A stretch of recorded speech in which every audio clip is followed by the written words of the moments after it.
हर हर महादेव दोस्तों, आज हम आपको एक ऐसी कथा का श्रवण कराने जा रहे हैं जो सुनने मात्र से आपके जीवन में सुख संपत्ति और धन की वर्षा होगी। तो चलिए कथा को प्रारंभ करते हैं। भगवान शिव माता पार्वती से कहते हैं, ये 3 बातें कभी भी किसी को नहीं बताना चाहिए। जो मानव ये 3 बातें नहीं बताते हैं वो इंसान कभी भी गरीब नहीं रहेगा। फिर माता पार्वती कहती है, हे प्राणनाथ, वो कौन सी 3 बातें हैं जिसे जान लेने से इंसान को कभी भी दुखों का सामना नहीं करना पड़ेगा। फिर भगवान शिव कहते हैं, हे देवी, आज मैं पृथ्वी लोक पर एक सन्यासी का रूप धारण करके ये 3 बातें बताने जा रहा हूं। दोस्तों, कृपया आप इस कहानी को ध्यान से सुने। अगर आप ये कहानी सुन रहे हैं तो पूरा सुनिए। इस कथा को आधा अधूरा छोड़कर जाने की गलती मत करिएगा, क्योंकि इस पवित्र कथा को पूरा सुनने से मन चाहे फल की प्राप्ति होगी। इसलिए इस कथा को पूरा सुने और आप अगर शिव भक्त हैं तो भोलेनाथ का अनादर ना करें। दोस्तों, प्राचीन समय की बात है। एक नगर में एक धनवान सेठ रहता था। उसके घर में किसी चीज की कोई कमी नहीं थी और उसका व्यापार बहुत अच्छा चल रहा था। उसकी पत्नी भी बहुत खुश रहती थी, क्योंकि सेठ हर महीने उसके लिए नए नए गहने खरीदता था और उसे बहुत प्रसन्न रखता था। दोस्तों, सेठ के घर के बगीचे में एक वटवृक्ष था। उस वटवृक्ष के नीचे सन्यासी अपना आसन बिछाकर ध्यान किया करते थे। सेठ और सेठानी दोनों सन्यासी की बहुत सेवा करते थे और उसकी देखभाल करते थे, क्योंकि वो सन्यासी कई सालों से उस वटवृक्ष के पास रह रहे थे। सेठ हर रोज सन्यासी को घर का भोजन देते थे और सन्यासी भी उनसे बहुत प्रेम करते थे। भगवान शिव जो सन्यासी थे वो बहुत खुश थे, क्योंकि उन्हें किसी चीज के लिए कहीं और नहीं जाना पड़ता था। सेठ और सेठानी हर रोज उन्हें स्वादिष्ट भोजन खिलाते थे। सेठ की पत्नी बहुत ही सरल और भोली स्वभाव की थी। उसकी आदत थी कि वो घर की हर बात बाहर वालों को बता देती थी। एक दिन सेठ की पत्नी ने अपने पति से पूछा, प्राणनाथ, आपका व्यापार कैसा चल रहा है? आप कैसे इतना मुनाफा कमाते हो? अपनी पत्नी का ऐसा सवाल सुनकर सेठ ने सारी बात बता दी। सेठ ने कहा, हे प्रिय, मैं अनाज का धंधा करता हूँ। मैं चंबल की घाटी से अनाज खरीदता हूँ और उसे महंगे दामों में बेच देता हूँ। अपने पति की ये बात जानकर सेठानी बहुत प्रसन्न हुई। उसने सोचा, मेरे पति तो बहुत ही बुद्धिमान है। ये बात तो सारे नगर वालों को पता होनी चाहिए कि मेरे पति इतने बुद्धिमान हैं और इतना ज्यादा धन कमाते हैं। प्रिय मित्रों, अब सेठ की पत्नी ने पूरे नगर में ये बात फैला दी कि उनके पति इस तरीके से पैसा कमाते हैं। अब क्या था, नगर के कुछ लोगों को जब ये पता चला कि सेठ किस प्रकार धन अर्जित करता है, तो वे सभी भी अनाज का धंधा करने लगे। मित्रों, अब नगर के बहुत से लोग अनाज का व्यापार करने लगे हैं। सेठ जो पहले कम दाम में अनाज खरीदता था, अब वही अनाज महंगे दामों में बिकने लगा है। सेठ का धंधा थोड़ा कम चलने लगता है, उसे मुनाफा नहीं होता और धीरे धीरे वो गरीब होता जाता है। सेठ का पूरा धंधा बैठ जाता है। ये देखकर वो बहुत चिंतित और दुखी हो जाता है।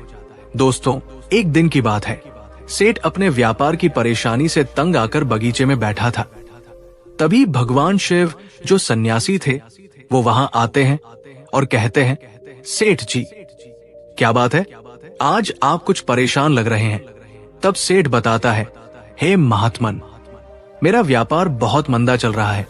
मुनाफा बहुत कम हो गया है, क्योंकि नगर के बहुत से लोगों ने अनाज का धंधा शुरू कर दिया है, जिससे मेरा धंधा बैठता जा रहा है।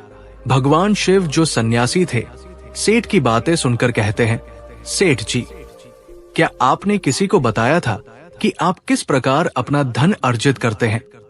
किस प्रकार आप अपनी जीविका चलाते हैं? तब सेठ कहता है, हाँ महात्मा जी, मैंने अपनी पत्नी को सारी बात बताई थी। वो मुझसे पूछ रही थी कि आप इतना धन कैसे कमाते हैं। तब मैंने उसे बताया था कि मैं अनाज का व्यापार करके धन अर्जित करता हूं। प्रिय दोस्तों, अब सन्यासी को सारी बात समझ में आ जाती है और सन्यासी कहते हैं, सेठ जी, आपने बहुत बड़ी गलती कर दी है।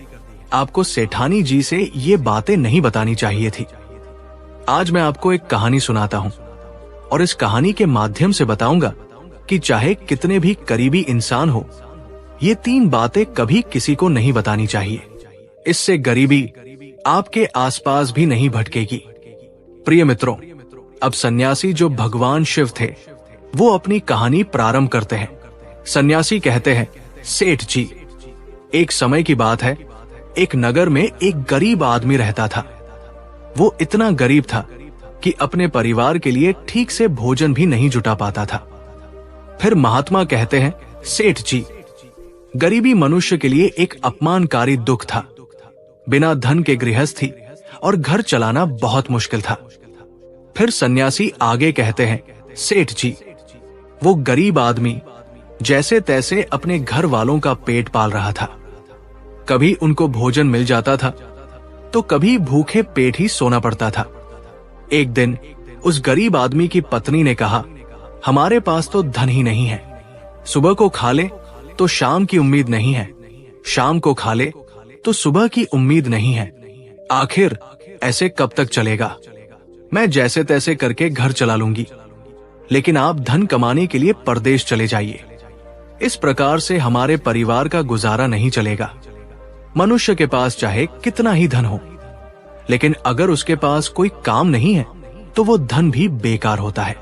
अगर हम कुछ नहीं करेंगे तो अपने बच्चों को कैसे पालेंगे?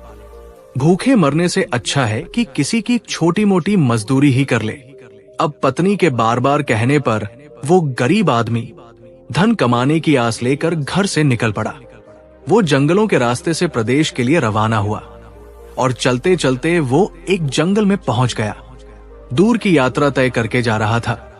बेचारा थक चुका था तो उसने देखा कि आगे एक छायादार बरगद का पेड़ है। उस पेड़ की लंबी लंबी शाखाएं थी, उसकी जड़ें जमीन को छू रही थी। शीतल छाया देखकर वो बेचारा गरीब आदमी उस पेड़ के नीचे बैठकर आराम करने लगा। दोस्तों, सन्यासी आगे कहते हैं, वो गरीब आदमी उस बरगद के नीचे आराम से लेटा हुआ था। तभी उसने देखा कि कहीं से एक सांप आया और वो सांप उसी पेड़ पर चढ़ गया। गरीब आदमी उस सांप को गौर से देख रहा था। सोचने लगा कि ये सांप इस बरगद पर क्यों चढ़ रहा है और अब क्या करेगा। तभी उसने देखा कि उस पेड़ की डाल पर तोता और मैना का घोंसला था और उस घोंसले में तोता और मैना के बच्चे रखे हुए थे। सांप को देखकर तोता और मैना के बच्चे डर के मारे चिल्लाने लगे। वो गरीब आदमी देखते ही समझ गया कि ये दुष्ट सांप इन बच्चों को खाने आया है। वो सोचने लगा कि मैंने तो इन बच्चों को देख लिया है, अगर अब मैं इन्हें नहीं बचाता हूं तो मुझे बहुत पाप लगेगा। बच्चे तो बच्चे ही होते हैं, चाहे वे इंसान के हो या किसी पक्षी के। बच्चों की हमेशा रक्षा करनी चाहिए। उधर सर्प उन बच्चों के पास पहुंच जाता है। तभी वो गरीब आदमी उठता है और फटाफट बरगद के पेड़ पर चढ़ जाता है। उसने उस सर्प को मार गिराया और नीचे फेंक दिया। फिर उसी बरगद के नीचे आकर लेट गया। तोता और मैना के बच्चे अपनी रक्षा करने वाले उस गरीब आदमी को मन ही मन बहुत दुआएं देने लगे। मित्रों, उसी समय तोता और मैना अपने बच्चों के पास आते हैं। अपने माता पिता को पास आया देख तोता और मैना के बच्चे बहुत खुश होते हैं और उन्हें पूरी घटना बताते हैं कि आज इस वृक्ष के नीचे जो इंसान लेटा है वो हमारे लिए देवदूत बनकर आया है। हमें खाने के लिए एक भयंकर सर्प आया था और इसी इंसान ने उस भयानक सर्प को मारकर हमारे प्राण बचाए हैं। हम इसके ऋणी हो गए हैं। अगर ये इंसान उस सर्प को नहीं मारता तो आज हम घोंसले में जीवित नहीं होते। इसका हम पर बड़ा एहसान हो गया है। अपने बच्चों के मुख से उस मुसाफिर की प्रशंसा सुनकर तोता और मैना बहुत खुश होते हैं। तोता और मैना उस गरीब आदमी के पास जाते हैं और कहते हैं, हे मनुष्य, तुमने आज हमारे बच्चों की जान बचाकर हमें अपना ऋणी बना लिया है। आप कौन हो और कहां जा रहे हो? तोता और मैना के पूछने पर वो गरीब आदमी कहता है, हे पक्षियों, मैं एक गरीब आदमी हूं और धन कमाने के लिए परदेश जा रहा था। सफर का थका हारा था तो इस बरगद की छाया में बैठकर आराम करने लगा। तभी मैंने देखा कि एक दुष्ट सर्प तुम्हारे बच्चों को खाने के लिए तुम्हारे घोंसले के पास जा रहा था और मैंने उसे मार डाला। फिर तोता और मैना बोले, भाई, तुमने हम पर बहुत बड़ा उपकार किया है।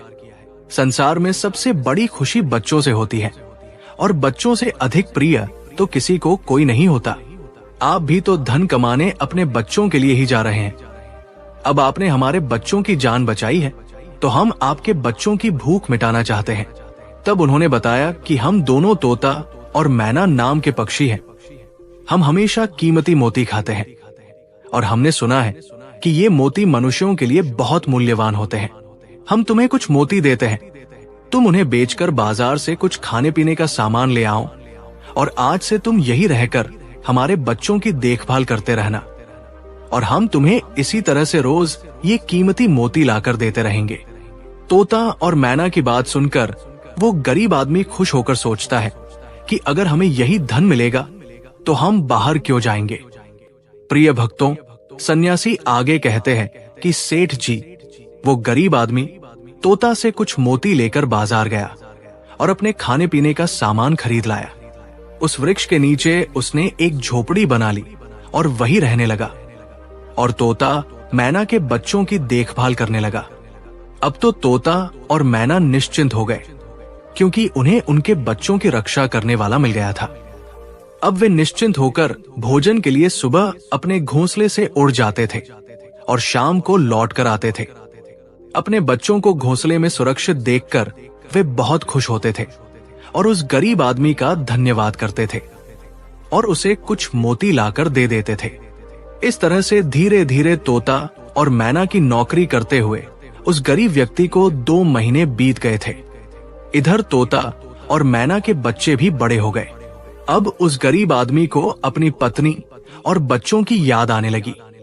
एक दिन उसने तोता और मैना से कहा कि हम अपने घर जाना चाहते हैं, पता नहीं हमारी पत्नी और बच्चे कैसे हैं। तब तोता और मैना बोले, हे भाई, अब तुम निश्चिंत होकर अपने घर जाओ और अपने बच्चों के साथ रहो। हमारे बच्चे भी अब उड़ने के काबिल हो गए हैं और अब उन्हें कोई भय नहीं है। तुम अपनी पत्नी और बच्चों को देखो। अगर कभी तुम्हें हमसे मिलने का मन हो तो इसी स्थान पर आ जाना।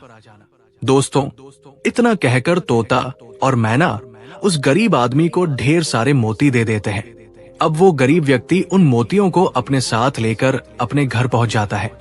उसने वो मोती अपनी पत्नी को दिखाए तो उसकी पत्नी बहुत प्रसन्न हुई और उसने पूछा, पतिदेव, तुम ये कीमती मोती कहां से लेकर आए हो? तब उस आदमी ने बताया कि मैं बीते 2 महीनों से एक तोता और मैना की नौकरी कर रहा था और उन्हीं ने मुझे ये कीमती मोती दिए हैं। ये मोती बहुत कीमती और अनमोल है। इन्हें बेचकर हम अपना घर और बड़ा बनवाएंगे, अपने बच्चों को अच्छे वस्त्र लाकर देंगे और तुम्हारे लिए भी नए नए गहने बनवाएंगे। प्रिय भक्तों, भगवान शिव सन्यासी रूप में कहते हैं, सेठ जी, अब वो आदमी उन मोतियों को बेचकर बाजार से अपने घर का सारा जरूरी सामान ले आया और अपना नया घर बनवाने लगा और अब वो आराम की जिंदगी जीने लगा। दोस्तों, तभी कुछ समय बाद उस नगर के राजा प्रताप सिंह एक अजीब रोग से ग्रसित हो गए।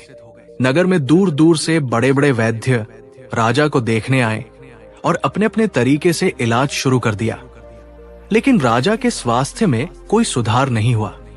जब किसी के इलाज से राजा ठीक नहीं हुए तो एक वैद्य ने राजा से कहा, महाराज, आपकी जिंदगी बच सकती है। अगर आपको तोते के बच्चे का मांस मिल जाए तो आप हमेशा के लिए ठीक हो जाएंगे।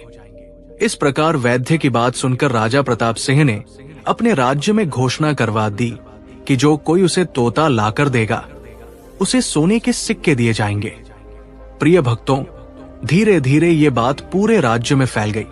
सब लोग तोते की तलाश में इधर उधर लग गए, पर किसी को भी तोता नहीं मिला। एक दिन उस गरीब आदमी की स्त्री अपने पड़ोस में कुछ स्त्रियों के साथ बैठकर बात कर रही थी। कुछ घर गृहस्थी की बातें हो रही थी और बातों ही बातों में तोते की चर्चा छिड़ गई। एक स्त्री बोली, बहन, क्या तुम्हें पता है कि राजा साहब ने तोते का बच्चा लाने का आदेश दिया है? अब तुम ही बताओ, क्या तोता लाना कोई आसान काम है?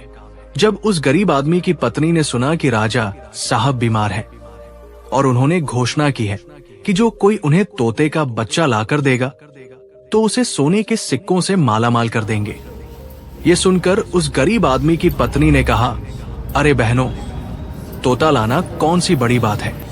मेरे पति तो 2 महीने तोता और मैना की नौकरी करके आए हैं। वो एक नहीं, कई तोते ला सकते हैं। इतना कहने के बाद वो घर चली गई। नगर की स्त्रियों ने उसकी बात सुनी और अपने पतियों से बताई और धीरे धीरे ये बात पूरे नगर में फैल गई। राजा ने भी सुना कि उनके राज्य में एक व्यक्ति है जो तोता और मैना के पास नौकरी करके आया है। राजा ने अपने सैनिकों को आदेश दिया कि उस आदमी को पकड़ कर लाएं और उससे कहे कि वह एक तोता का बच्चा लाकर दे। राजा ने कहा, इसके बदले हम तुम्हें मुंह मांगा इनाम देंगे। ये सुनकर वो आदमी घबरा गया और बोला, महाराज, आप मेरे प्राण ले लो, पर मैं आपको तोते का बच्चा लाकर नहीं दे सकता। मैंने तो उनकी जान बचाई थी। एक रक्षक भला भक्षक कैसे बन सकता है? उसके इनकार करने पर राजा प्रताप सिंह बहुत नाराज हुए और बोले, अगर तुमने हमारी बात नहीं मानी और तोते का बच्चा लाकर नहीं दिया तो हम तुम्हारी पत्नी और बच्चों को मरवा देंगे। दोस्तों, फिर भगवान शिव रूपी सन्यासी कहते हैं कि मनुष्य सबसे ज्यादा कमजोर तब पड़ता है जब उसके बच्चों की सुरक्षा की बात आती है। ऐसे में वो कुछ भी करने को मजबूर हो जाता है और राजा की बात सुनकर वो गरीब आदमी बहुत घबरा गया। उसने सोचा कि अब मुझे किसी भी तरह तोते का बच्चा लाकर राजा को देना ही होगा। वो घर आया और अपनी पत्नी को डांटने लगा कि तुमने ये क्या कर दिया? तुम्हें बिल्कुल भी समझ नहीं है हम क्या करते हैं और कहां जाते हैं। तुमने ये बातें नगर की स्त्रियों से क्यों कही? धीरे धीरे ये बात राजा प्रताप सिंह तक पहुंच गई। अब बताओ, मैं क्या करूं? जिन तोता और मैना ने हमें खाने को भोजन, रहने को नया घर और पहनने को अच्छे वस्त्र दिए, मैं उनके साथ गद्दारी कैसे कर सकता हूं? तुमने ये बात उन महिलाओं को बताकर बहुत बड़ी भूल की है। वो व्यक्ति कहता है कि अपने घर की कुछ बातें दूसरों से कभी नहीं कहनी चाहिए। पहली बात, आपके घर में कितना धन है और आपकी कमाई का स्रोत क्या है, ये बातें दूसरों से कभी नहीं बतानी चाहिए। दूसरी बात, घर में आपसी प्रेम की बातें, पति पत्नी के प्रेम की बातें बाहर वालों के सामने नहीं करनी चाहिए। तीसरी बात, आपसी लड़ाई झगड़े, मतभेद, मान अपमान की बातें कभी दूसरों के सामने नहीं करनी चाहिए, वरना लोग हमारी गुप्त बातें जानकर, हमारी कमजोरी को समझकर हमारा फायदा उठाते हैं। चौथी बात, अपनी कमजोरी दूसरों के सामने ना बताएं और अपनी उन्नति का राज किसी को ना बताएं। जिन बातों के कहने से आपके परिवार पर दुख आ सकता है, वे बातें कभी बाहर नहीं करनी चाहिए। खासकर उन बातों को अपनी स्त्री से ना कहें जिन बातों से घर की मान और प्रतिष्ठा नष्ट होती हो, परिवार पर संकट आता हो, किसी की जान जाती हो, परिवार में फूट पड़ती हो या आपके रिश्ते खराब होते हो। क्योंकि कहते हैं कि स्त्रियों के पेट में इस तरह की बातें पचती नहीं है। अब वो गरीब आदमी अपनी पत्नी से बोला, तुम्हारी ये गलती आज हमारे परिवार को मौत के मुंह में डाल रही है। यदि तुमने इस बात को छुपा लिया होता तो आज हम निर्भय होकर अपने घर में आनंद की जिंदगी जी रहे होते। अब राजा की आज्ञा है तो तोते का बच्चा लाकर राजा को देना ही पड़ेगा, लेकिन ऐसा करने से मैं पापी कहलाऊंगा। जिन बच्चों की मैंने इतने दिन देखभाल करी, जिन्हें मैंने मरने से बचाया, अब मैं उन्हें किस प्रकार मौत के मुंह में डाल सकता हूं? तब उसकी पत्नी बोली। पत्नी कहने लगी, पतिदेव, अब जो भी हो, लेकिन हमें अपनी और बच्चों की जिंदगी बचानी है तो आपको ये पाप करना ही पड़ेगा। दोस्तों, अब तो बड़ा लाचार होता हुआ वो गरीब आदमी जंगल की ओर चल पड़ता है जहां वो तोता और मैना के बच्चों की देखभाल करता था। उधर जब तोता और मैना और उनके बच्चों ने उस गरीब आदमी को अपने पास आता हुआ देखा तो वे बड़े खुश होने लगे। अपने बच्चों को अत्यंत खुश देखकर तोता और मैना कहने लगे, अरे बच्चों, तुम इतने खुश क्यों हो रहे हो? वो तो तुम में से किसी एक को लेने आ रहा है। तुम में से कौन है जो आज उसके साथ जाकर उसकी और उसके बच्चों की जान बचाएगा? फिर तोता कहता है कि बच्चों, लेकिन एक बात याद रखना, तुम में से जो भी उसके साथ जाएगा वो कभी लौट कर नहीं आएगा, क्योंकि वो नगर के राजा का भोजन बन जाएगा। प्रिय मित्रों, तब तोता के बच्चों ने पूछा कि आप ऐसा क्यों कह रहे हैं? तब तोता बताता है कि बच्चों, यहाँ का राजा बीमार पड़ गया है और वैद्य ने उसे तोता के बच्चे का मांस खाने को कहा है, इसलिए तुम में से किसी एक को वो लेने के लिए आया है। यदि तुम में से कोई उसके साथ जाने को तैयार है तो वह जा सकता है। तभी उनमें से एक बच्चा कहने लगा, हे माता पिता, उस आदमी ने ही हम सबकी जिंदगी बचाई है और आज वो आदमी बहुत बड़ी मुसीबत में है। ऐसे में हमें भी उसकी मदद करनी चाहिए, चाहे हमारी जान ही क्यों ना चली जाए, लेकिन हम उसके साथ जरूर जाएंगे। उधर वो आदमी उस बरगद के वृक्ष के नीचे आता है और तोता मैना से अपना दुख बताता है। तब तोता और मैना कहते हैं कि हे भाई, तुम चिंता ना करो, हमारे बच्चे तुम्हारे साथ जाने के लिए तैयार है। तुम इनमें से किसी एक को ले जाओ। दोस्तों, अब वो गरीब आदमी उनमें से एक बच्चे को लेकर लौट जाता है और राजा को ले जाकर दे देता है। राजा उस्तो के बच्चे को एक पिंजरे में बंद करता है और अपने नौकर को रखने के लिए कहता है। राजा कहता है कि हम इसे सुबह निकालेंगे और फिर इसके मांस को खाएंगे। दोस्तों, अब क्या होता है कि राजा प्रताप सिंह का एक बेटा था जो पशु पक्षियों से बहुत प्रेम करता था।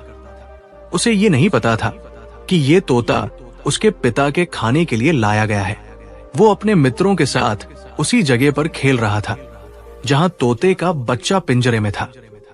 राजकुमार ने जब एक सुंदर तोते को पिंजरे में बंद देखा तो वो उसके साथ खेलने लगा। तभी राजकुमार का एक मित्र कहता है कि हे मित्र, तुम इस पक्षी को बाहर निकालो। ये कितना सुंदर तोता है, पिंजरे में इसका रहना बिल्कुल सही नहीं है, हम इसे आजाद कर देते हैं। अपने मित्र की बातें सुनने के बाद राजकुमार उस तोते के बच्चे को पिंजरे से बाहर निकाल देता है और जैसे ही वो पिंजरा खोलता है, तोते का बच्चा आकाश में उड़ जाता है। धीरे धीरे ये बात राजा तक पहुंची कि आपके राजकुमार ने उस तोते को छोड़ दिया है और अब आपके प्राण बचाना बड़ा ही मुश्किल है। ये सुनकर राजा को बहुत गुस्सा आया और उन्होंने तुरंत राजकुमार को बुलाया और गुस्से में कहा, अरे नादान पुत्र, तूने उस तोते के बच्चे को क्यों छोड़ दिया? राजकुमार बहुत घबरा गया और बोला, पिताजी, मुझे क्या पता था कि वो उड़ जाएगा, मुझे तो उसके साथ खेलना था। अपने पुत्र की बात सुनकर राजा को और भी गुस्सा आया और उन्होंने उसे नगर से निकालने का आदेश दे दिया। मित्रों, अब राजा के सैनिक राजकुमार को नगर की सीमा से बाहर छोड़ देते हैं। उधर वो तोते का बच्चा उड़कर अपने माता पिता के पास पहुंचता है और उन्हें सारी बात बताता है कि राजा के बेटे ने उसे आजाद कर दिया है। तोता और मैना ने जब अपने बच्चे को देखा तो कहा, पुत्र, राजा के बेटे ने तुम्हें तो आजाद कर दिया, लेकिन वो खुद संकट में फंस गया है। उसके दुष्ट पिता ने उसे नगर से बाहर निकाल दिया है। अब उसकी जिंदगी की जिम्मेदारी तुम्हारे ऊपर है, तुम जाओ और उसकी मदद करो। फिर वो तोते का बच्चा राजकुमार की मदद करने के लिए उसके पास पहुंच जाता है। राजकुमार उसे देखते ही पहचान लेता है कि ये तो वही पक्षी है जिसे मैंने पिंजरे से आजाद किया था। राजकुमार कहता है, तुम्हारी वजह से मुझे मेरे पिता ने नगर से निकाल दिया है। अब तुम ही बताओ, मैं क्या करूं? कहां जाऊं? तोता कहता है, मित्र, तुम चिंता मत करो, तुमने मेरी जान बचाई थी, इसलिए मैं तुम्हारी मदद करने आया हूं। सुख दुख में अब मैं तुम्हारे साथ ही रहूंगा। ये सुनकर राजकुमार खुश हो जाता है, क्योंकि उसे कम से कम एक साथी तो मिल ही गया था। अब तोता और राजकुमार दोनों एक दूसरे नगर में घूमने लगते हैं और चलते चलते वे दोनों एक सुंदर बगीचे में पहुंच जाते हैं और उसी बगीचे में वहां के राजा की पुत्री भी अपनी सहेलियों के साथ घूमने आया करती थी। उस राज्य के राजा की कन्या का नाम रूपमती था। राजकुमारी रूपमती बहुत ही सुंदर थी और उसकी खूबसूरती की चर्चा पूरे नगर में होती थी। राजकुमार और तोता उस बगीचे में बैठे हुए थे कि तभी वहां राजा की कन्या रूपमती अपनी सहेलियों के साथ बगीचे में घूमने आती है। राजकुमारी को देखकर राजकुमार वृक्ष के पीछे छुप जाता है और तोता राजकुमारी के सामने पहुंच जाता है। राजकुमारी उस सुंदर तोते को देखकर मोहित हो जाती है और वह उसे पकड़ना चाहती है, लेकिन तोता उसकी पकड़ में नहीं आता और यहाँ राजकुमार राजकुमारी रूपमती की सुंदरता पर मोहित हो जाता है। कुछ समय बगीचे में टहलने के बाद राजकुमारी अपने महल में लौट जाती है, पर राजकुमार पूरी तरह से राजकुमारी पर मोहित हो गया था। अब तो उसे एक पल भी अच्छा नहीं लग रहा था। तब तोते ने कहा, मित्र, तुम चिंता मत करो, तुम जिसे चाहने लगे हो मैं तुम्हें उससे मिलवा दूंगा। राजकुमार बोला, मित्र, तुम मुझे किसी भी तरह उस राजकुमारी से मिला दो, मैं उसके बिना अब रह नहीं पाऊंगा। तोता बोला, मित्र, तुम मुझ पर भरोसा रखो, मैं पता लगाकर आता हूं कि राजकुमारी कहां रहती है और तुम उससे कैसे मिल सकते हो। प्रिय दोस्तों, अब तोता राजकुमारी रूपमती के पास जाता है। राजकुमारी के महल में चारों तरफ सैनिक तैनात थे, लेकिन तोता उड़ता हुआ ऊपर से जाता है और जाकर राजकुमारी के कक्ष के बाहर बैठ जाता है। तोता वहां से सब नजारा देखता है और सारी बात आकर राजकुमार को बताता है कि महल में जाकर राजकुमारी से मिलना बहुत मुश्किल है। तोता कहता है, तुम एक काम करो, अपना रुमाल मुझे दे दो, मैं तुम्हारा रुमाल आज राजकुमारी के पास पहुंचा दूंगा और उसकी चुनरी ले आऊंगा। दोस्तों, अब रात में तोता राजकुमार का रुमाल लेकर राजकुमारी के पास रखाता है और राजकुमारी की चुनरी साथ ले जाता है। सुबह जब राजकुमारी रूपमती जागती है तो देखती है कि उसकी चुनरी गायब है और उसके पास एक रुमाल रखा हुआ है। राजकुमारी तुरंत समझ जाती है कि रात में कोई पुरुष उसके कक्ष में आया था। उसने देखा कि उसकी चुनरी गायब है और उसकी जगह किसी पुरुष का रुमाल रखा हुआ है। राजकुमारी बहुत व्याकुल हो जाती है और अपने सभी सिपाहियों को सावधान कर देती है। वो सिपाहियों से पूछती है कि रात में उसके पास कौन आया था, लेकिन किसी के पास कोई जवाब नहीं होता। अब राजकुमारी के कक्ष की सुरक्षा और बढ़ा दी जाती है। अगली रात फिर से तोता राजकुमारी के कक्ष में जाता है और अपने मित्र द्वारा लिखी हुई चिट्ठी को राजकुमारी के पास रखा आता है। अगले दिन जब राजकुमारी जागती है और चिट्ठी पढ़ती है तो उसमें लिखा होता है कि राजकुमारी, मैंने जब से तुम्हें देखा है तब से मैं तुम्हारा हो गया हूं। मैं तुमसे विवाह करना चाहता हूं। अगर तुम्हें मुझसे मिलना है तो तुम अपने बगीचे में आ जाना, मैं तुम्हें वहां मिल जाऊंगा। अब राजकुमारी अपनी सहेलियों को लेकर बगीचे में जाती है, लेकिन वहां उसे कोई पुरुष नजर नहीं आता। वहां तो सिर्फ वही तोता घूम रहा होता है जिसे उसने उस दिन देखा था। तोता राजकुमारी से कहता है, राजकुमारी, तुम जिसे देख रही हो मैं तुम्हें उससे मिला सकता हूं, लेकिन पहले तुम मुझे वचन दो कि तुम ये बात अपने पिता से नहीं कहोगी और मेरे मित्र को बंदी नहीं बनाओगी। राजकुमारी ने वचन दिया कि वो उसे बंदी नहीं बनाएगी। मुझे उससे मिलाओ, मैं भी देखना चाहती हूं कि वो कौन है जो इतने सख्त पहरे के बावजूद भी मेरे कक्ष में पहुंच गया। तब तोता ने अपने मित्र राजकुमार को बुलाया। दोस्तों, राजकुमार भी देखने में बहुत सुंदर था। उसकी सूरत देखकर राजकुमारी भी उस पर मोहित हो गई। तब राजकुमार आता है और राजकुमारी के पास बैठकर बड़े ध्यान से उसके सुंदर चेहरे को निहारने लगता है।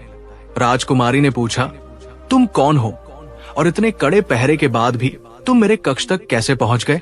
तब राजकुमार बोला, जब दिल में प्रेम होता है तो कोई भी कार्य असंभव नहीं होता।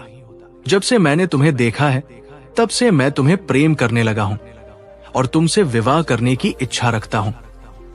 दोस्तों, जब राजकुमारी ने पूछा कि तुम कौन हो और कहां से आए हो, तब राजकुमार ने अपनी पूरी कहानी उसे सुनाई। राजकुमार की कहानी सुनने के बाद राजकुमारी के मन में उसके लिए सहानुभूति हो गई और अब तो रोजाना राजकुमारी रूपमती उस राजकुमार से मिलने उस बगीचे में आया करती थी। एक दिन राजकुमारी ने कहा, राजकुमार, मेरे पिता तुम्हारे साथ मेरा विवाह कभी नहीं करेंगे, इसलिए मैं तुम्हारे साथ भाग चलती हूं और कहीं दूसरी जगह चलकर हम अपना विवाह कर लेंगे और आनंद पूर्वक रहेंगे। दोस्तों, अब वही होता है। राजकुमारी उस राजकुमार के साथ घोड़े पर सवार होकर भाग जाती है और काफी दूर जाने के बाद वे एक झोपड़ी बनाते हैं और विवाह करके दोनों साथ रहने लगते हैं। दोनों को रहते रहते बहुत समय बीत जाता है और वो तोता भी उन्हीं के साथ रहता है। मित्रों, भगवान शिव सन्यासी रूप में कहते हैं, सेठ जी, एक दिन राजकुमार की झोपड़ी में किसी तरह से आग लग जाती है और उसी आग को बुझाने के चक्कर में उस तोते का एक पंख जल जाता है। तब तोते ने कहा, देखो मित्र, अब आप अपने घर चले जाइए। अब आपके पिता का गुस्सा भी शांत हो चुका होगा और आपके पिता आपसे कुछ नहीं कहेंगे। जब वो आपको अपनी बहू के साथ देखेंगे तो वो आपको माफ कर देंगे। मेरा तो एक पंख जल गया है, मैं अब उड़ भी नहीं सकता, इसलिए मैं कुछ दिन तक यही रहकर अपने नए पंख उगने का इंतजार करता हूं।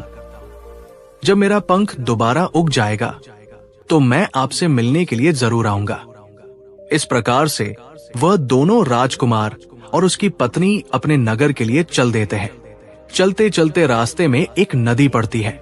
उस नदी पर एक नाविक नाव चलाता था। राजकुमार अपनी पत्नी को लेकर नाव में बैठ जाता है और जैसे ही नाव नदी के बीच में पहुंचती है तो राजकुमार देखता है कि एक चूहा बार बार नाव पर चढ़कर आता है, लेकिन वो नाविक उसे हटाकर नदी में गिरा देता है। कई बार उस चूहे को नाविक हटा देता था। तब राजकुमार कहने लगा, अरे, ये बेचारा इस प्रकार से तो जल में डूबकर मर जाएगा। ये अपने प्राणों की रक्षा करने के लिए इस नाव पर चढ़ रहा है, इसे चढ़ जाने दो। जब राजकुमार ने नाविक से कहा कि आप इस चूहे को चढ़ जाने दे, तो राजकुमार के कहने पर उस नाविक ने उस चूहे को अपनी नाव पर चढ़ जाने दिया।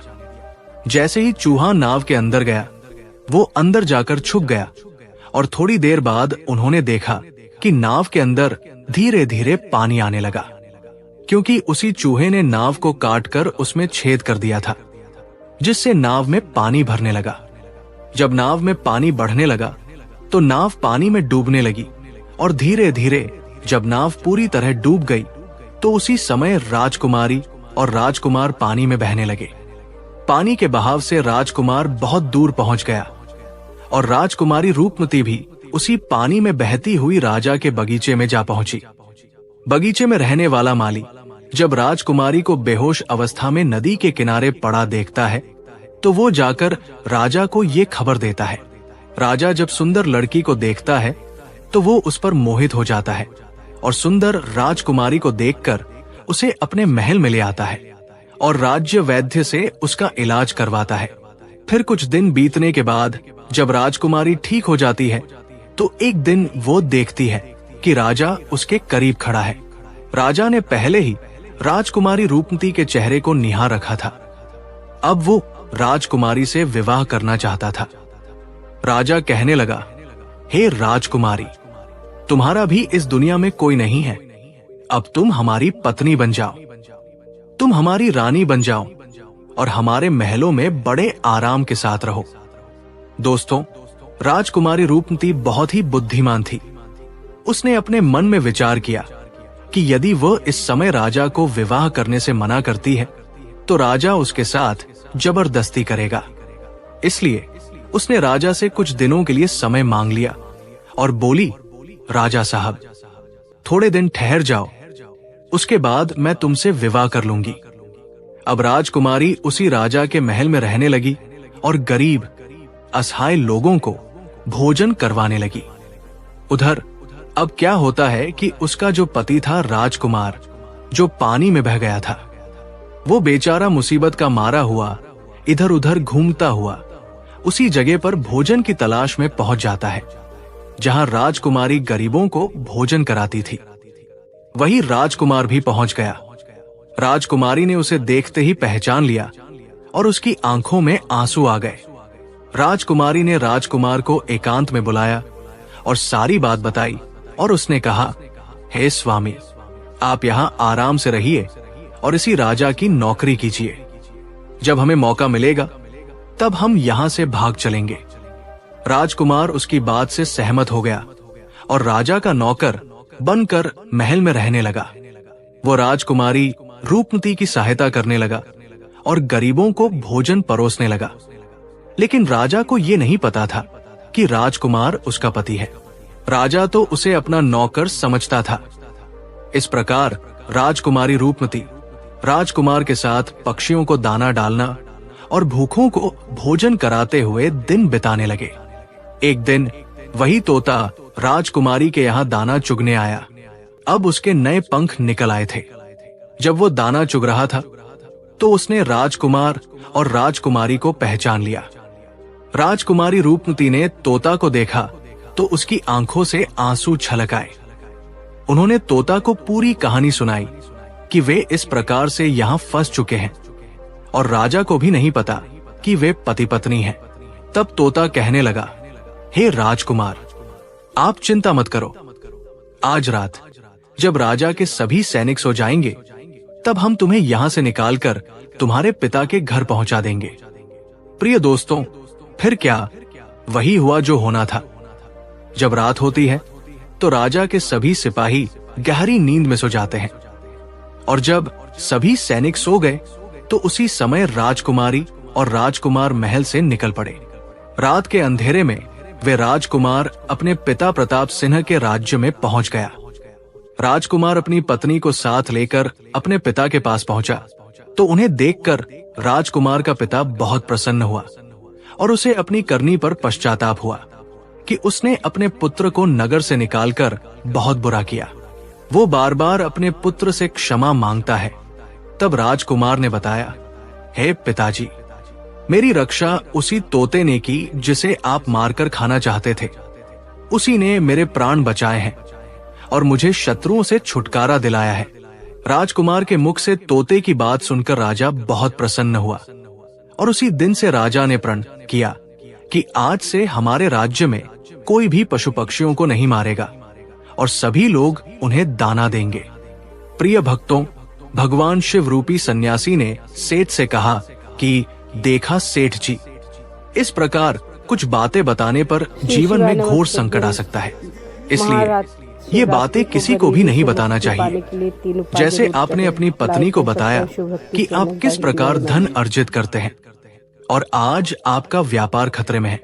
दोस्तों, सेठ जी को अपनी गलती का एहसास होता है और वो अपनी पत्नी को समझाते हैं कि तुम इन बातों को किसी को मत बताया करो।